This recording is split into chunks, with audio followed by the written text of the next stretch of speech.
Okay, KGX, kamusta kayong lahat? At bago kami umalis, gagawa muna tayo ng video natin kasi sasagutin lang muna natin si Kuya Onin Sarmiento. Shoutout sa iyo, Kuya Onin Sarmiento. Ito yung kanyang comment, no? Alis na ba tayo? Ano lang ako, video lang saglit, na.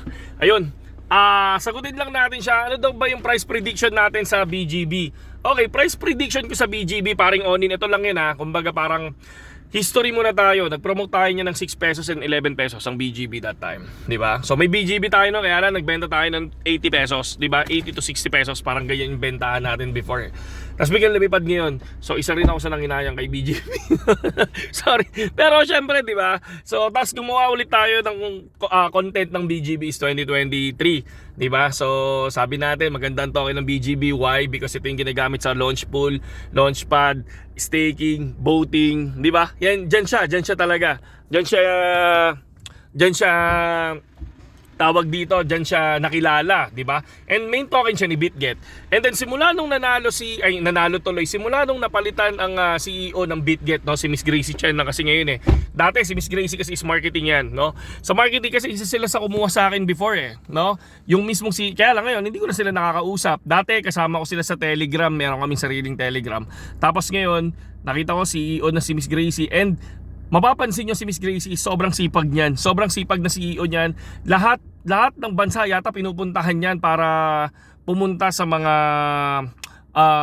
events. Tapos kasi galing marketing siya Kaya kung makikita nyo as a CEO, kung paano yung ginagawa niya sa marketing, in-improve niya lang, no? So yon, talagang yung exposure ni Miss Gracie is napakaganda, 'di ba? Nakuha pa nga natin si Messi, 'di ba? And then yung mga football soccer player ngayon na iba pa, na meron pa nga ngayon na parang poster, parang liga, 'di ba? Na para mananalo ka ng 5,000 worth of USDT, 'di ba? Tapos sabay balik tayo sa BGB. Once na makilala si BitGet is top 12 na sa platform, 'di ba? So makikita nyo BingX and BGB dati ganyanan lang yan, no? Ganyanan lang sila, 'di ba? Pero ngayon magugulat ka, si BitGet ngayon umarang ka na si BitGet, top 12 na sila, di ba? So, malay natin mag-top 10 si BitGet. Panigurado, once na nag-top 10 si BitGet, lilipad pa si BGB. And ang BGB, syempre, main token, ang OKX nga, alam ko nasa 4,000 di ba? 4,000. Tayo nasa 300 pa lang. Nasa 300 pa lang tayo, no? Kaya for me, yung 1,000 kaya niyang kunin yan. Yun yung sagot ko, Kuya Onin, sa ngayon Pero kung long term ang pinag-uusapan natin, yung siguro sa loob ng 4 na taon, 5 taon, siguro for me kaya niya rin kunin yung mga 4,000, 10,000, yan. Para sa akin lang to Kung magpapatuloy si BitGet, 'di ba? Kung magpapatuloy siya at hindi siya magko-close, 'di ba?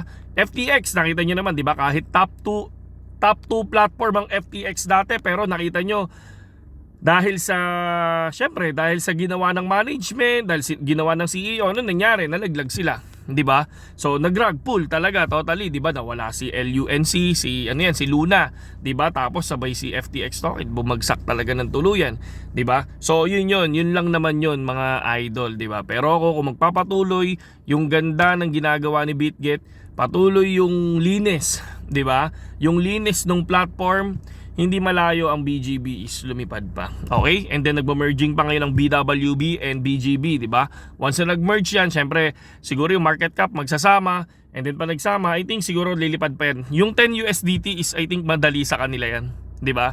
So yun lang yun. Nakita nyo naman from $2 to $7, ilang araw lang yata. Sabi ko nga sana yung kung doon ko nilagay yung sa ATH ko ngayon, doble na yung pera ko. Doble o triple na agad. Parang ganun siya, no? Pero ganun talaga, ganun ang trading, mga idol. At tulad ng sinabi nga natin, once na yung may token tayo na nalaglag, ako ETH, malaki tiwala ako sa ETH dahil nga hinihintay ko yung January, February, March, dahil 2017 and 2020, 2021 nakita naman natin na nagkaroon ng magandang lipad ng ETH.